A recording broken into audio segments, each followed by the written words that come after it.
Hello दर्शक को नमस्कार प्रणाम करते हैं। अभी हम लोग गांव में जो झूमर गाने जाते हैं, घर में गाते हैं, वही गा रहे हैं। अच्छा लगे तो लाइक करिए, सब्सक्राइब करिए। टिकवा दानापुर के टिकुलिया हाजीपुर के, टिकवा दानापुर के टिकुलिया हाजीपुर के, मांगाए दाना ओ राजा सड़िया भागलपुर के, मांगाए दाना ओ राजा सड़िया भागलपुर के।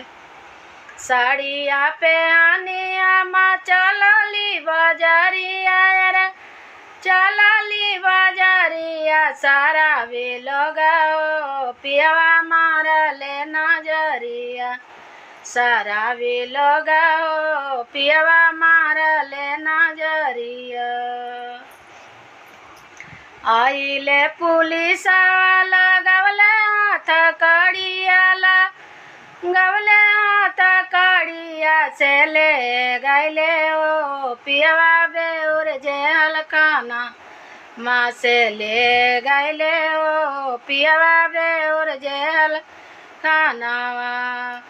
हाथ हाथ कड़िया दियले गोड़ावा में बेरिया रे, गोड़ावा ने बेरिया से पूछे लगलन हो पियवा दिलावा के बतिया, से पूछे लगलन हो पियवा दिलावा के बती, दिलावा के बतिया भैया कहलो ना जाले अरे, कहलो ना जाले से बड़ी लागे ओ भैया लाजा यार सारा मियाँ से बड़ी लागे ओ भैया लाजा यार सारा।